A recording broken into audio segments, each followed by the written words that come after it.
All right, everyone. So it's 2 o'clock.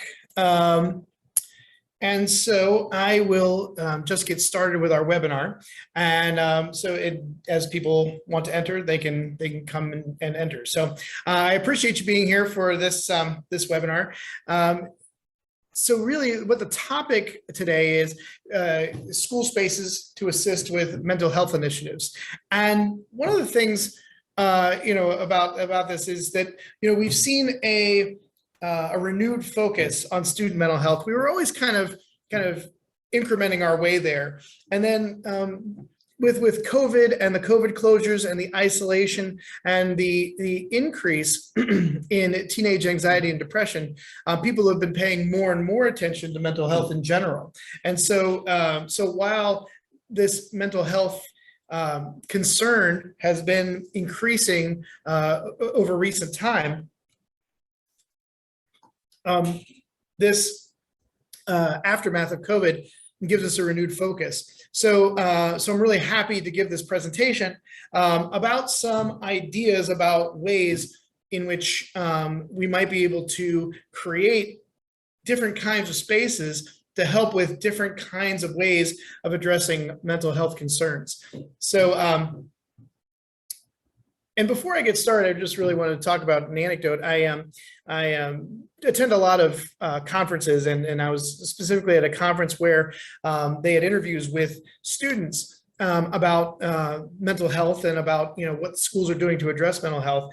And there was one particular student who I was really struck by her story, where she had a breakdown. She was crying and she was very upset, and she said the most embarrassing thing though is that she couldn't stop crying, but she had to make this long trek from her upstairs hallway down to the staircase, down to another hallway, so that she can get to the reception area, and then she can get to her her guidance counselor to have a discussion. And so, really, when talking about this, what she wished she could have done was ducked into a classroom or some sort of room that could allow her to have some refuge, and then maybe when she either kind of got herself together a little bit, she could make that walk, or between classes she could make that walk, or even better, if she could text downstairs and a guidance counselor could come to her.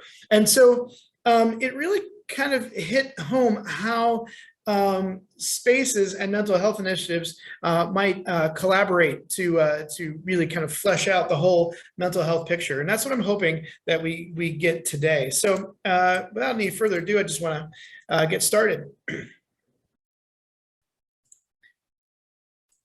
So really quickly, just to introduce myself, my name is Greg Nelson, and I'm a researcher at a company called School Outfitters. And we create solutions, furniture solutions for different kinds of educational outcomes. And so what I study are really two things: the link between the physical environment and educational outcomes. In other words, let's say what you want for certain students, perhaps with some attentional problems and too much energy, to be able to kind of fidget and wobble and this kind of thing. So you get stools that rock and wobble. Now, does that have the intended educational outcome? Can students focus better? So I study things like that. And I also study, in the second bullet point here, the link between educational approaches and the physical environment. So in other words, are there certain types of arrangements that best facilitate certain pedagogies? So if you want, say, a blended learning environment and you want stations, how effectively and efficiently can people move from station to station? How well can people engage once they're in those stations? Those kinds of things. So those are the things that I research for my company, School Outfitters. And then I also, germane to this conversation, is I teach in the psychology department at Sinclair Community College, and I teach lifespan development, among other classes. And some of these data that you see are kind of born from my teaching experience in those classes. So It's enough about me. Let's talk about what we're going to talk about today. First of all, I'm going to give a quick summary on the landscape of student mental health. And this isn't exhaustive by any stretch of the imagination. This is really a very summary look at student mental health over time. And then we'll talk about some thoughts about how we could use space to promote mental health. And then from there, we can talk about specific types of rooms that promote mental health under different circumstances. So let's just dig in. Okay, so the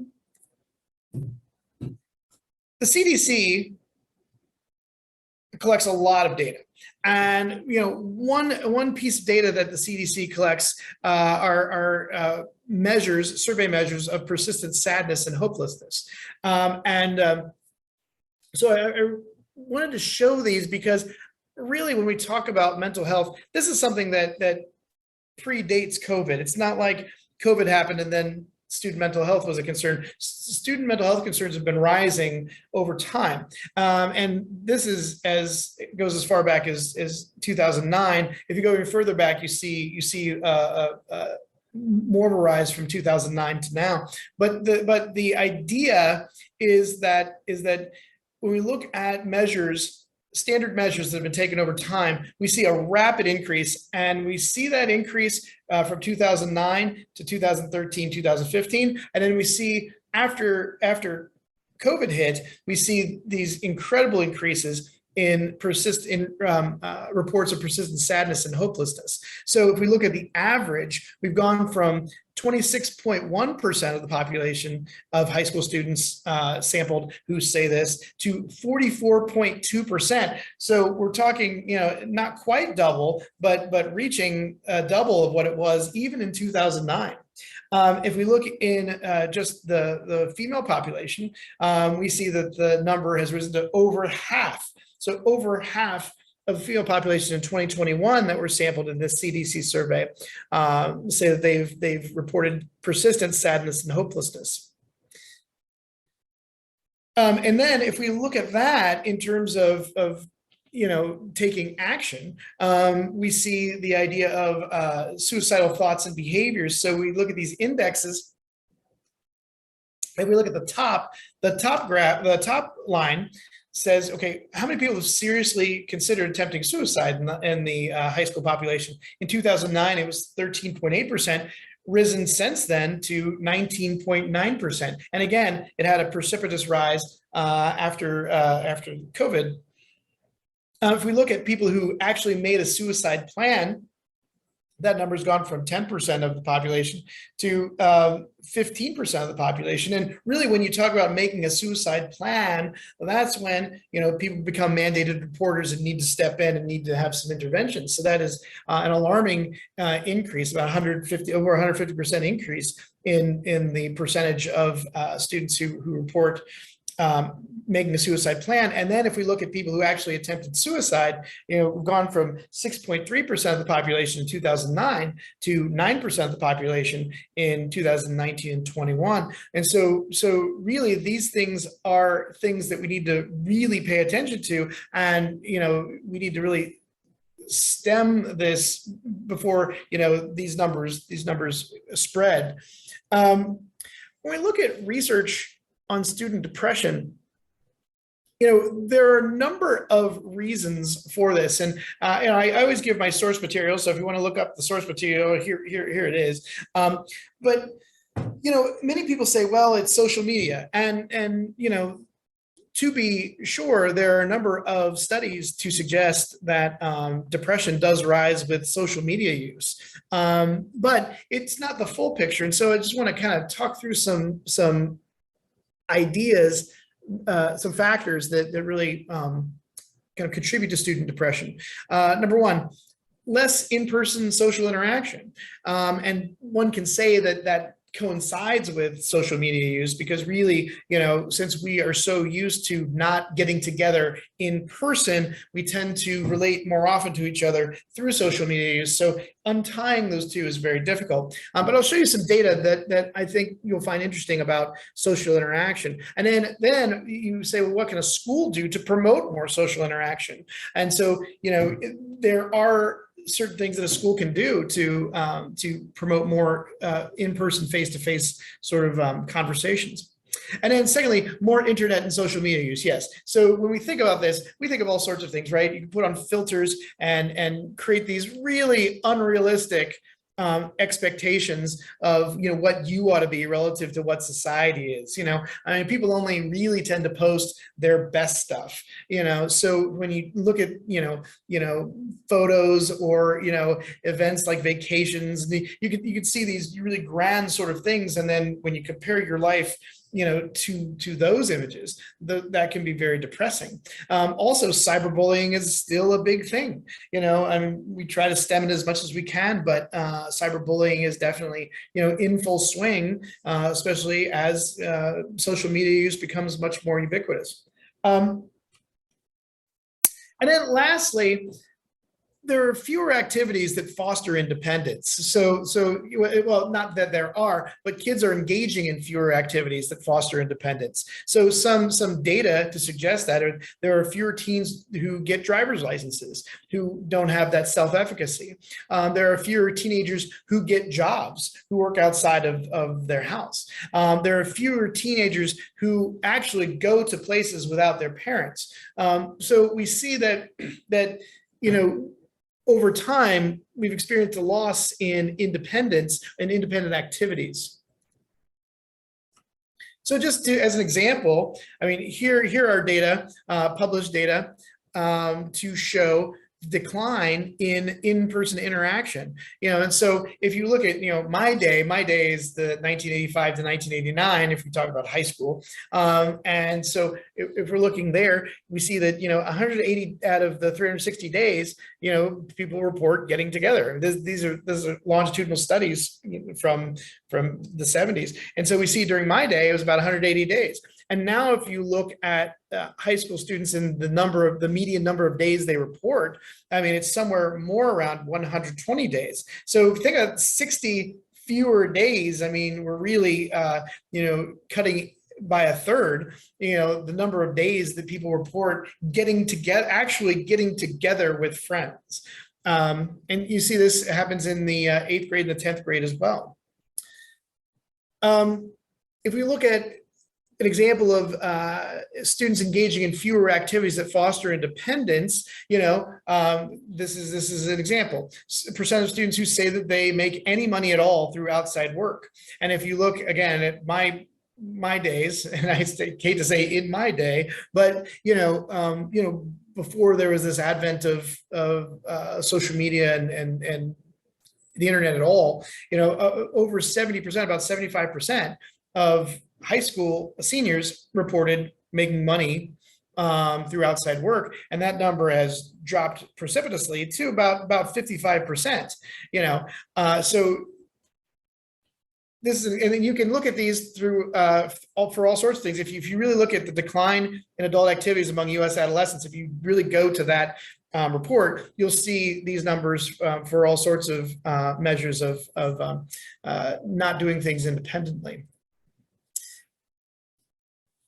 So my point in bringing this up is there are a lot of things that can contribute to mental health and to contribute to instability in mental health. And so there are a number of ways of going about addressing mental health concerns in your school. So if we look at COVID-19 and we look at the risk factors for mental health on COVID-19, there are a number of them, right? One is isolation. Everybody knows this. Well, isolation has been terrible. I mean, people are now starting to get out and they're starting to, really kind of refresh themselves. People are going on vacation now. People are, and so when we talk about isolation, we talk about, having been separated from peers, having less access to services. And that's a big deal, right? Because if you think about the time of isolation, people are saying, okay, well, we can't come into the office for a visit, or you have fewer in-person visits with a counselor or a social worker or that kind of thing. So isolation is definitely a risk factor. And then fear, right? So you have fear of all sorts of things, fear of contracting COVID, fear of the severity of contracting COVID, fear that your parent is going to lose a job, because of, maybe a COVID related closing, or even if a restaurant or a business doesn't close. Let's take restaurant workers, for instance. If you're not getting tips because you're not waiting tables, people aren't coming to your restaurant, well, that's definitely a loss of income for sure. And then, with that fear, you have more time and access to this 24-hour news cycle. So, there's all sorts of fear that gets generated through the news cycle. And so you have much more access to it, much more time to take it in. And then when we talk about loss as a risk factor, there's all sorts of loss, right? Loss of opportunity, loss of a loved one, learning loss. I mean, you might have lost out on the events, the significant events of your life, like, maybe, getting together for something as simple as a homecoming dance, or being in your activities, loss of, actually, I know of people who have lost opportunities for athletic scholarships because they didn't play their sport that year. And then, they didn't have an opportunity to be seen, so there's all sorts of ways of thinking about loss.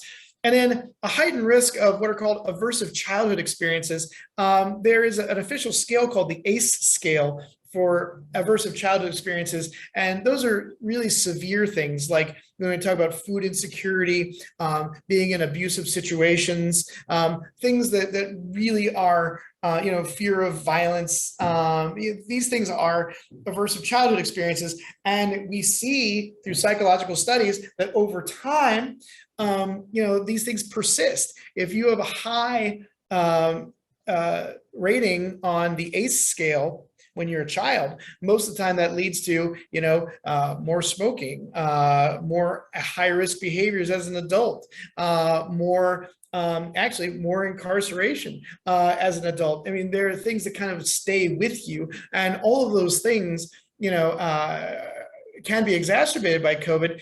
So if you, for instance, are in an abusive household, well, being isolated only makes you stay there longer, and can create aversive childhood experiences. So, but I don't want to just focus on the negatives. There are a lot of things that we do need to focus on, we need to address. So how do we help is the question.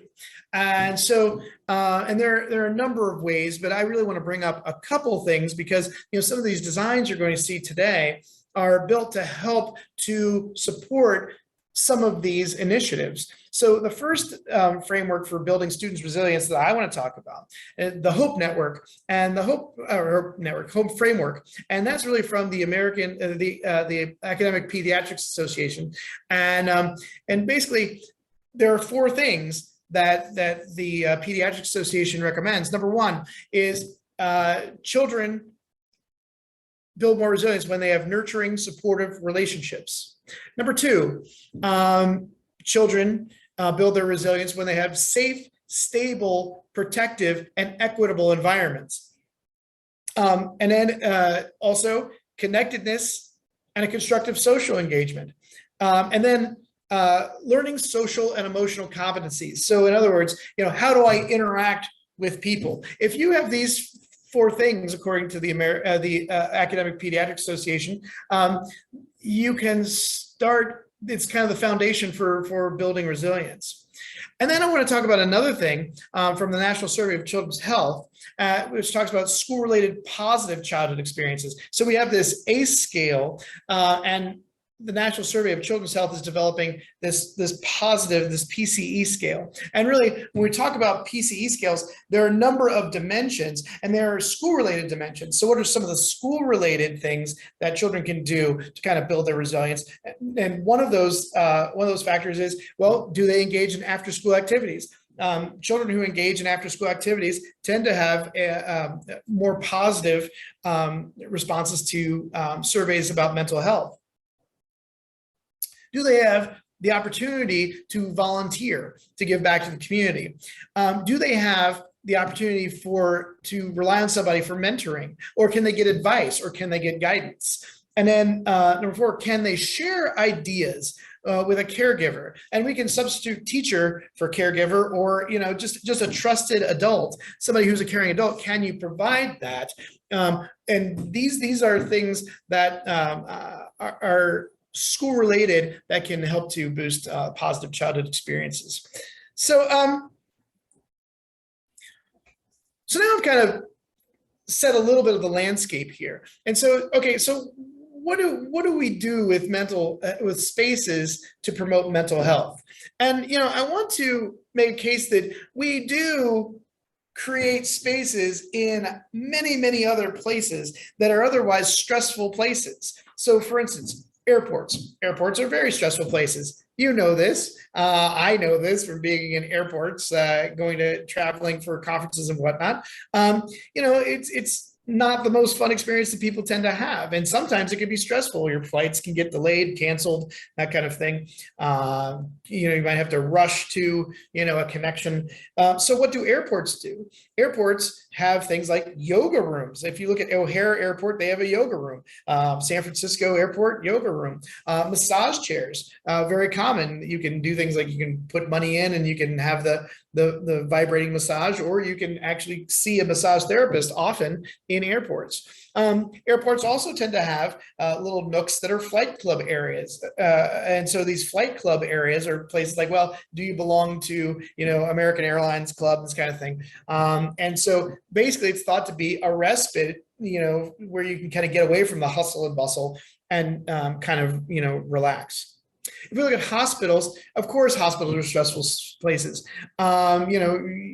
You might be waiting on the diagnosis of a loved one, or you might be that person awaiting a diagnosis. And so what do hospitals do to help that? They create gardens. There are many hospitals that have gardens and outdoor green areas. And if not, they can also create green walls or just have plants around. But having this life around you tends to help to alleviate at least some of the stress. Then walking paths, meditation and walking and just getting your body kind of active can help to reduce some of the stress in hospital situations. And then of course, chapels, right? Because people often will pray when they're facing a bad situation or a difficult situation, or if they're awaiting news. And so hospitals create these places. Offices, something similar, right? Offices have break rooms. They have coffee areas. They have recreation areas in some, especially you hear about startups that have, like ping pong tables or esports or something like that. So what can we borrow from these places to kind of help our students with their mental health concerns? And so there are a number of things, right? So here are some ways that school spaces can address mental health needs. So first of all, do you give students refuge or personal space? So in other words, let's take that example that I gave about the student who kind of broke down. Can she get to a place that she can just be by herself and calm down? Or is there time, or is there individual space where I can just kind of mask the rest of the world away and just kind of focus on what I need to focus on? Do I have that refuge and personal space? Second is light and nature. There are a number of studies to suggest that access to light, sunlight, real sunlight, is very, very beneficial, has a lot of health benefits, starts to stimulate your vitamin D production, starts to stimulate your serotonin production, and nature similarly, right? So just the fresh outdoor air, that kind of thing. So can you offer that? Can you offer access to caring adults? Whether that adult is a mentor, whether that adult is a counselor, or somebody that a student can rely on. And then, are there opportunities for social interaction? Can I get more face-to-face encounters? Opportunities for recreation. Is it possible for me just to kind of do a different activity and just hit the reset button? And then opportunities for achievement or self-efficacy. So, in many cases, I might not have my driver's license. I might not be, working outside the home. But what opportunities can a school give me to make me feel like I am a capable person? And let's talk about these in turn. So let's look at access to refuge or personal space. And one of the first things I want to talk about are tranquility rooms. So these are becoming quite popular in a number of spaces, not just schools, in boys and girls clubs and various other places, but they're basically dedicated calming spaces. They're places where you can just go and you might be in there for 10 or 15 minutes and you just need to calm down from an immediate problem that you're facing right now. Could also be good for special education, but it doesn't have to be just for special education. As a matter of fact, most of the time, these tranquility rooms are used in the general population. And so the way this typically works is if you're having a particular problem, you could ask a teacher, it's like, I'd like to go to the tranquility room, can I get a pass for the tranquility room, that kind of thing. And you go into the tranquility room, given that other people aren't there, or if you have enough space to share a space, but someplace you can just kind of calm down. So some design thoughts. First of all, I want to talk about variety because, one of the things that comes up is the more ownership a student feels they have that space, the more they kind of are invested in that space. So if you can, provide a variety of things, like maybe I want to sink into a beanbag, or maybe I want to rock in a rocker chair, or maybe I just want to sit in a typical school chair and just lay my head down on the desk and just kind of unwind. Having a variety of things is very helpful.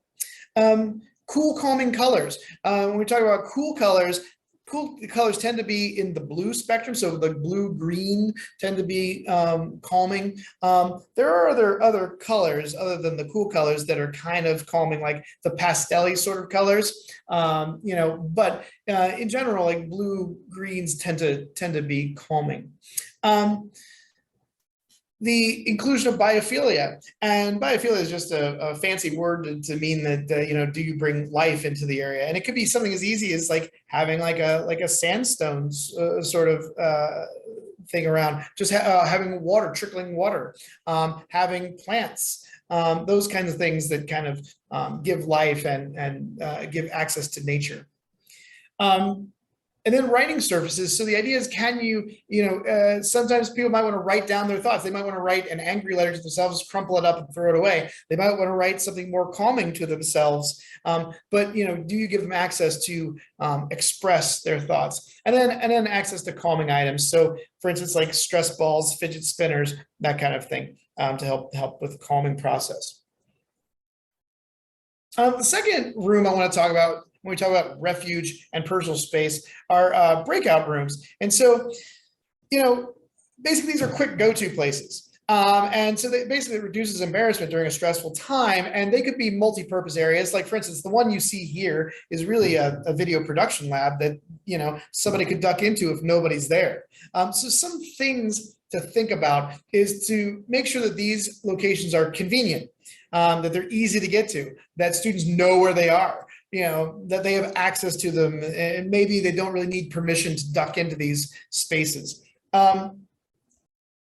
Reduce visibility, because nobody likes to be seen when they're having a personal breakdown, right? So what can we do to make, maybe tinted glass, maybe having blinds, give them the ability to turn away so they're not constantly facing outward and people have to see them, that kind of thing. And then of course you want to have space for personal belongings. You want to have adequate seating for what they need to do. So, again, if that seating can be flexible and they can move it around so that they can kind of claim the space, that's very nice. And of course, having writing space is also a very nice thing in case they want to express their thoughts. Keeping going with spaces that can facilitate refuge, outdoor benches. And I've done lots of talks on the link between outdoor learning spaces and benefits academically, psychologically, physically. You get a lot more in the way of oxygen outside. You get all those great benefits of nature. So some thoughts, right, is you want to have things that will immediately be apparent that they can sit in those places, that you have space so that people can have their own personal part of that outdoor space, like benches, that there's space well enough. You might want to think about shade or shelter. So, you want to think about like maybe putting some seating under an awning so that, you can have protection from too much sun or snow or rain, but they could be outside. And you can see the list here, wipe down surfaces so people can sit there. They won't feel like they're going to get their clothes wet. And then having a variety of seating options is nice, but really just giving them that space.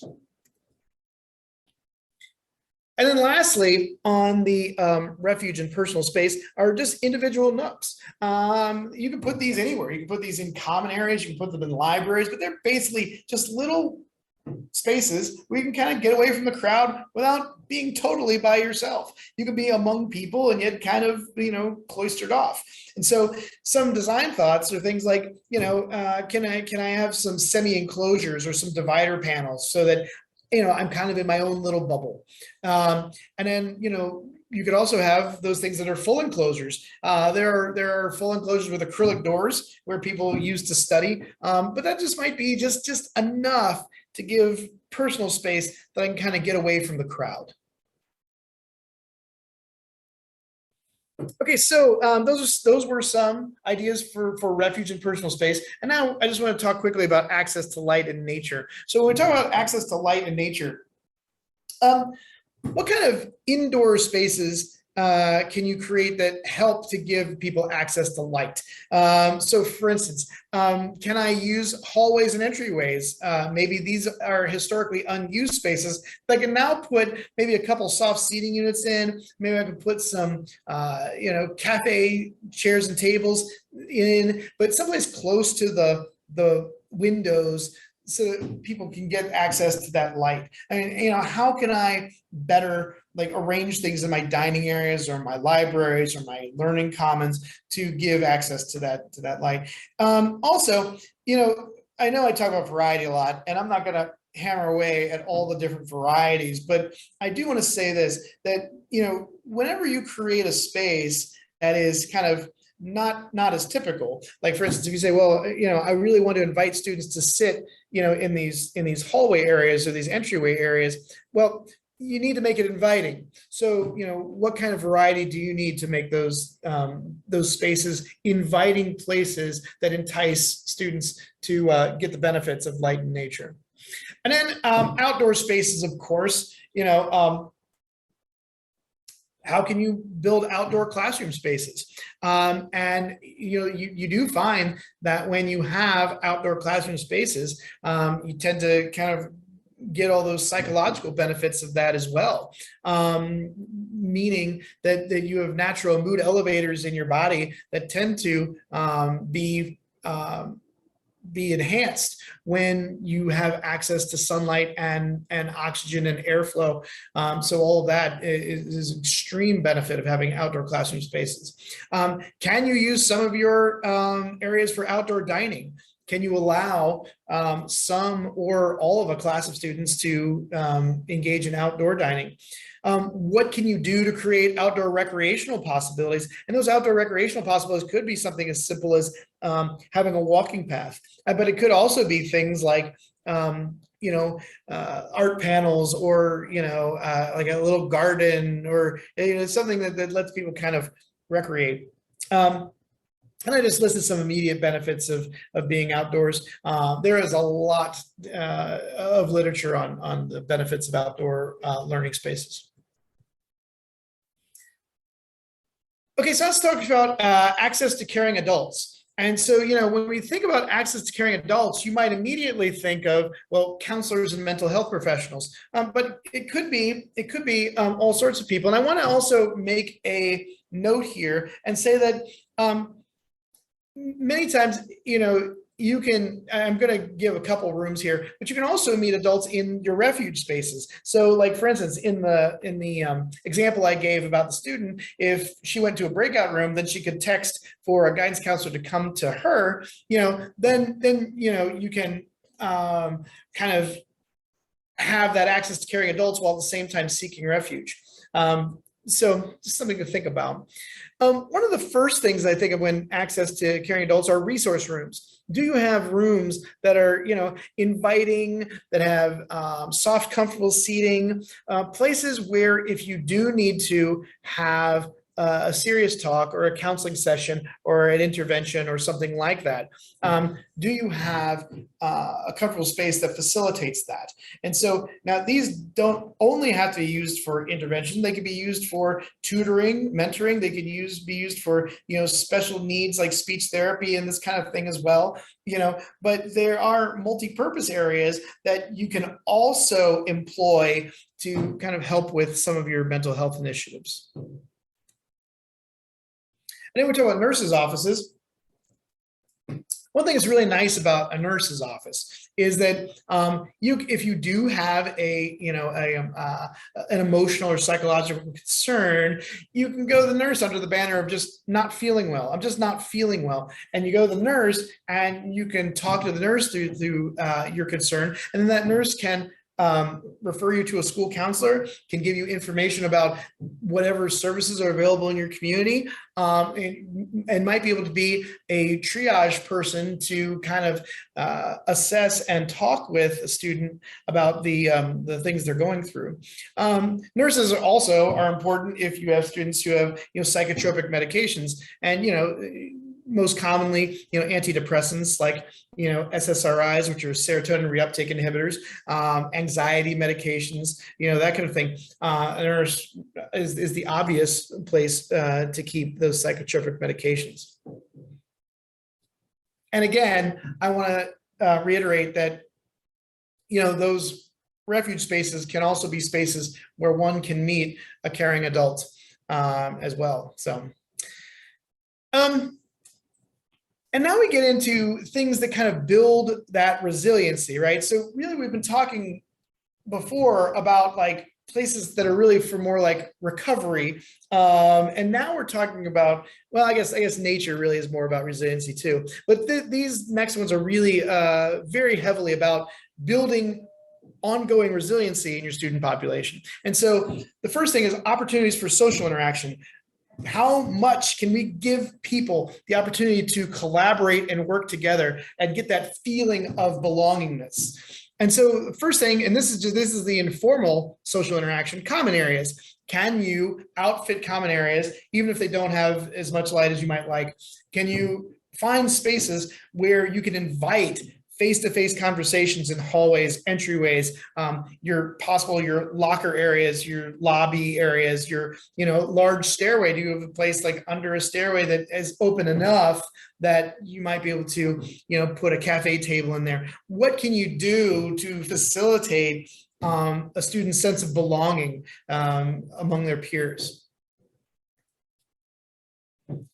A little more formally, student centers and lounges. So you might have, like a homeroom class might have a student center, or you might have like a class of seniors, their own student area, or a class of juniors that might have their own, whatever the case might be. But these are dedicated student meeting places, and you can, have these as known spaces where, say, the seniors meet or whatever the case might be. Some of the design considerations that I'd like to talk about with student centers are things like, can you kind of allow them to rearrange the space to be what they need it to be? So you start off with something, but can you flex that space around? Do you have good seating choices? Do you have the ability to charge devices? Because, one of the things that's extremely important is to keep devices charged. So can you offer that in these student centers and lounges? Even more formally, we're talking about clubs and activity spaces. And so, we talk about, there are plenty of opportunities a school can give for students to have their voice, right? You know, there are students who belong to, things like Amnesty International, or students who belong to other advocacy groups, or, you have, all sorts of groups that meet for all sorts of different social topics. And so what can we do to facilitate that?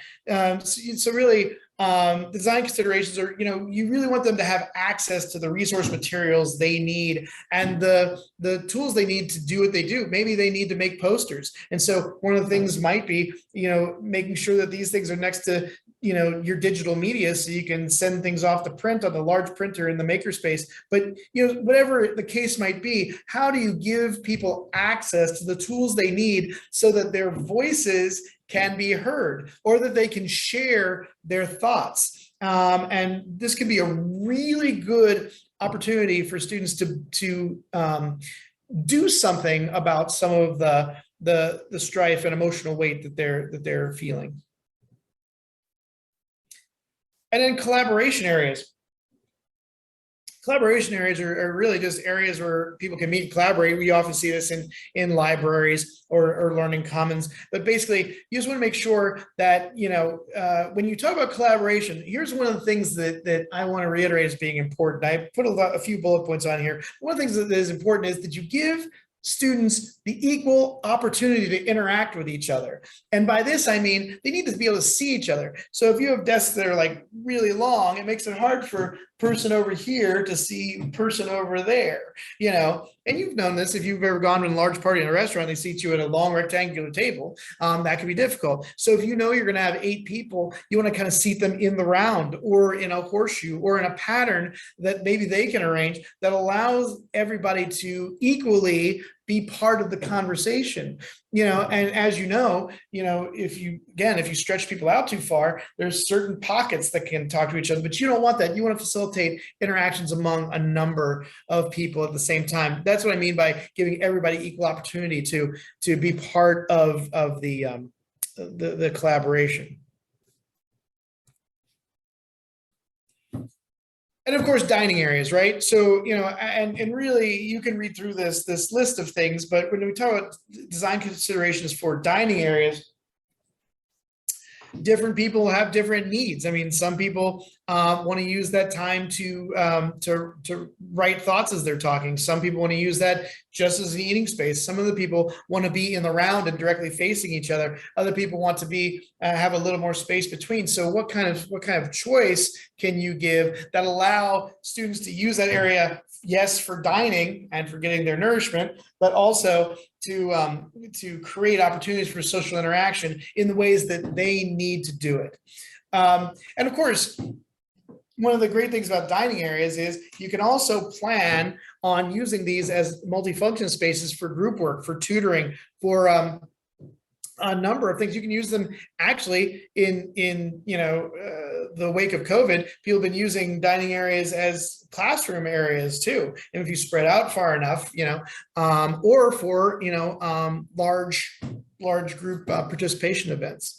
So yeah, you want to consider that how you're going to use your dining areas to facilitate that social interaction. Okay, so again, talking about resiliency, let's talk about opportunities for achievement. So this is really, and the reason I put this under mental health is because when people feel like they're capable of doing things, they feel good about themselves. And study after study suggests that when people feel like they're competent at something, they also feel mentally healthier. They tend to rate their mental health as being higher. And so what kind of opportunities do you give people, and how can you give people access to this? And so, when I think about things like this, I think about art and video production spaces. So let's say you want to express your thoughts through art. And a lot of people who are going through an emotional time might draw pictures. That might be the way they communicate, or they might, create videos or some sort of visual artistic medium that helps them to kind of express visually the way they're feeling inside, to get those feelings out into a project. And that could be very, very therapeutic. And so there's this catharsis that comes with the ability to create some art out of some of the emotional pain. Also, it's an opportunity to build skills. It's an opportunity to say, wow, I really like that drawing. That is a good drawing, or that was a quality, piece of video, and, they can feel good about the efficacy that they build through doing these projects. And then the other thing, and it's really important, is, mindfulness. When you can kind of live in the now, people are very happy when they live in the now. And not only that, there's a lot of research to suggest that mindfulness changes the brainwave activities of everybody who engages in it. And so it's kind of like a big psychological flushing of like all those chemicals that were kind of causing you some problems and kind of bringing a new, fresh kind of perspective to things. And when you're immersed and mindful, you're really living in the now. And so this kind of opportunity gives you that ability to allow your students to engage in mindfulness. So some considerations, and these are considerations probably throughout these rooms that I'm going to talk about, is what are the possibilities for drop-in participation? Can somebody do this? Can somebody go in and into an art room and maybe have access to some materials so that they can do an art project? Or if they're like trusted art students, and do they have the possibility to drop in? Training on specific tools. Are there specific tools that they might be allowed to use, or might get kind of not certified, but the teacher or some mentor in that room knows that they're capable of using these tools, in safe and effective ways. And then, is there a possibility for after-hour use? Is there a possibility that maybe after school, I might be able to go into an art room or a video production room and kind of work on my stuff? Do I have that opportunity? Second place, maker spaces. So one thing that I really want to talk about with maker spaces is this. Many times when people get emotionally wrapped up, when they get like anxious or depressed, what they're doing is they're engaging in what's called emotion-based coping. And many times in therapy, the aim of therapy is to get people into solution-based thinking. So in other words, instead of thinking about my emotions, let's think about how I can address those emotions. And so mapping this onto maker spaces, we're saying, okay, you might be able to go from emotion-based thinking to solution-based thinking. You're thinking, how can I put something together? How can I how can I build these things so that they're stable? And what you're doing is you're engaging an analytical portion of your brain, and you're kind of getting away from what they call the lizard brain, or the limbic system. That's really the seat of emotion. And so, your engagement in analytical reasoning helps you to kind of get out of that, possibly hyperventilative state of emotional thinking. And so, doing analytical tasks can be quite helpful, especially if those analytical tasks are really helping you to build efficacy. Music rooms. So, of course, you hear about people releasing their emotions through performance, and music is, no different. There's a famous story about Mr. Rogers that, he would pound the keyboard when he would, get angry or upset.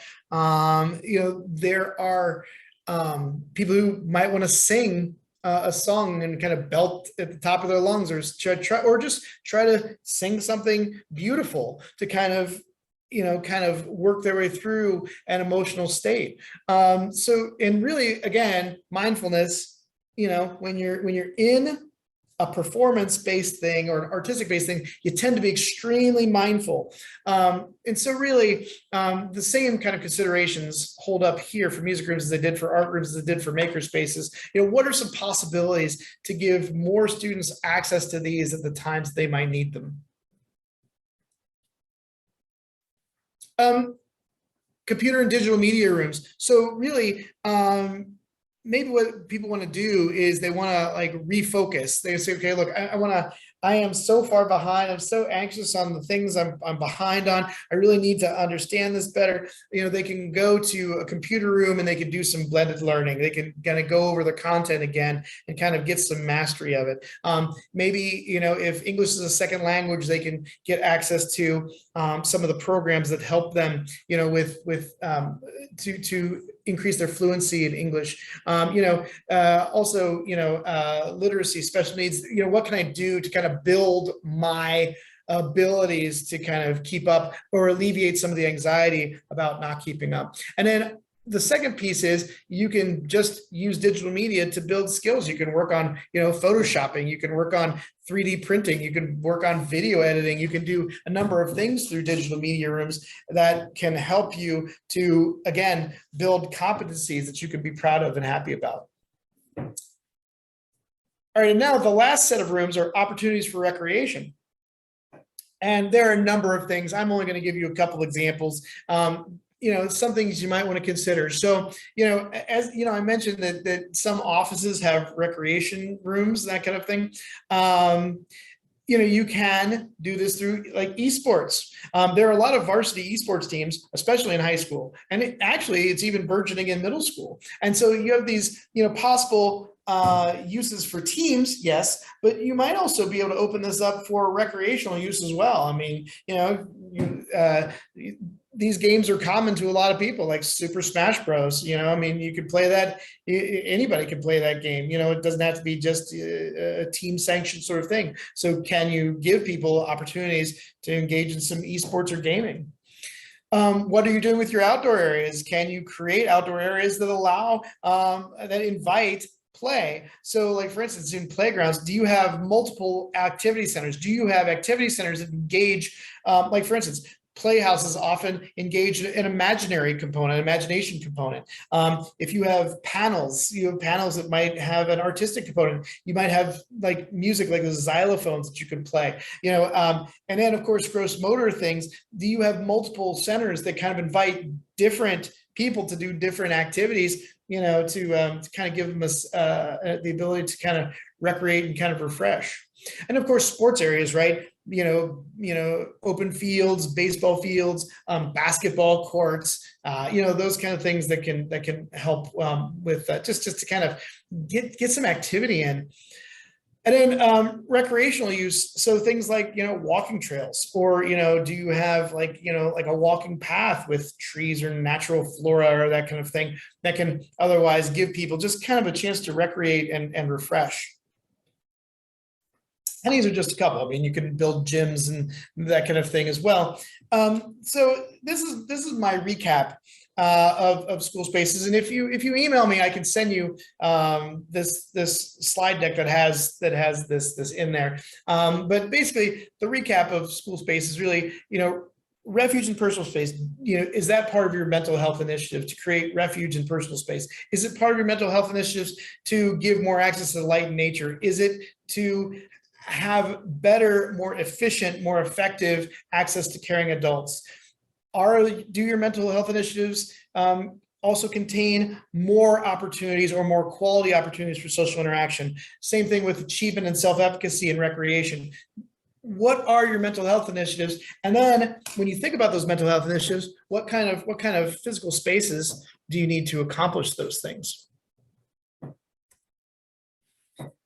So, I want to leave you just kind of with some discussion points, just some things to think about. So, how might you use space to help with things like immediate recovery? Like we talked about breakout spaces or, those kinds of things. What can we do to help people in their immediate time of need?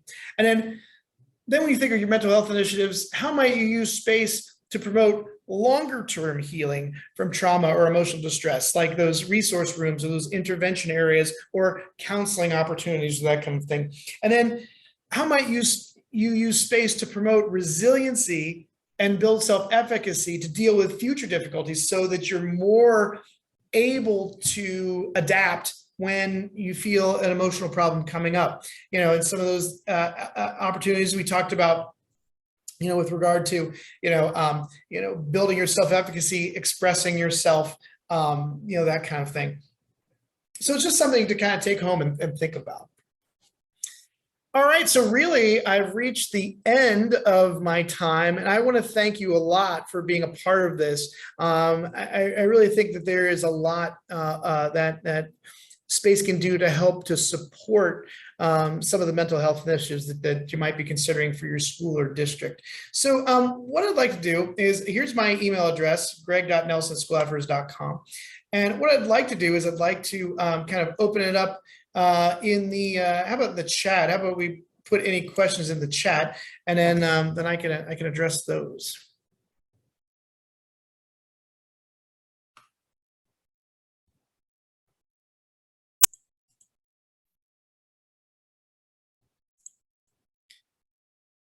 All right. Okay, so I got a message saying the chat is disabled. Can you get into the Q&A at all?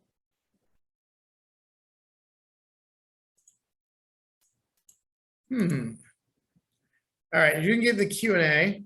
All right, so why don't you ask me a question? Okay, there we go. When considering capital expenditures for mental health across several schools in the district, do you have ways of making these purchases more budget friendly? Okay, great. So this is really a question. Okay, great. Yeah, because we've talked about things that are capital expenditures. Do we have things? So let me take a new share here. Yeah, let's share my screen here. And there we go. Can you see? Oh man, let me try this. Sure, I'll second here. I'm gonna try to share my screen. But yes, the answer is yes. So if you can see this, we have at School Outfitters, we have cooperative purchasing. So if you go into cooperative purchasing, there's a way to kind of get budget-friendly sort of solutions. So we're on a lot of co-ops and contracts. So let's say like you're in Texas and you want to find a contract. We contract with a lot of districts. So you can look. So let's say like I'm Round Rock or San Antonio. So I'm at Round Rock and I see that I am on the cooperative for that, and there are a number of cooperatives that I can choose from for that purpose. So, hey, thank you for that question. Oh, there we go. I can go to that. There we go. There. So go to the contract, and I've got the Round Rock Independent Schools contract. So you can just kind of go in there and see what's going on there. Thank you for that question. Okay. What else? What other questions might you have about using space for mental health?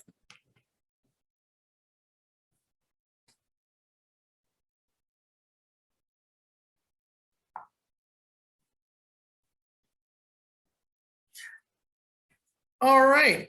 Well, we are just about out of time. So first of all, I want to say thank you so much for coming to this webinar. I hope you got something out of it, and please feel free to contact me at greg.nelson@schooloutfitters.com, or to contact any of our consultants if you want to talk through any of these spaces that might help you with your mental health measures. All right. Thank you, everybody. Bye-bye.